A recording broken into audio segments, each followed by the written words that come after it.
So what kind of culture do you train within your team to switch them from saying no right away to, sure, but, or yes, we can do it, but what was some of the tricks? What are some of the things you look for, and how'd you get that planted down to security culture and the team itself? Yeah, so I start off with everything in life, is risk-based. Risk management is the top of things, right? Anything we do, whether it comes to real life today with COVID, how we live with it, right? It's all about risk management. And same thing goes to the business decisions.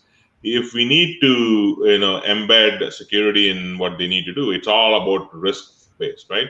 We have to be able to have a risk management framework in place in the organization, and the CISO organization should be able to follow that risk management framework to analyze and inform and educate the business folks on saying like, oh, by the way, you want to do this? Here is the risk that we've come up with based on what we know about this environment and what you want to do.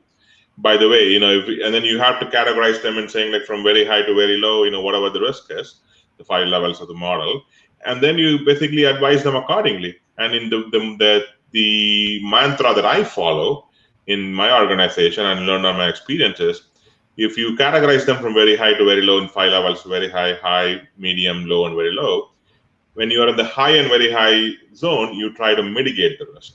When you're in the medium zone, you manage, and when you're in low and very low, you accept and monitor to make sure that it doesn't creep up on you. So that's what my team is following from a business perspective, to make sure that they understand. And it's a cultural change. People are not used to it, right? Looking at it from that perspective. Traditionally, the challenge has been also, security is an IT thing. Well, it's not an IT thing anymore, right? It's an organization wide. So I'm big in enforcing that in one way, that in our signatures, for example, we say like cybersecurity is everyone's responsibility. Right? It's not just my responsibility as a CISO, because we don't have enough security professionals in the world to deal with the problems that we have in this day.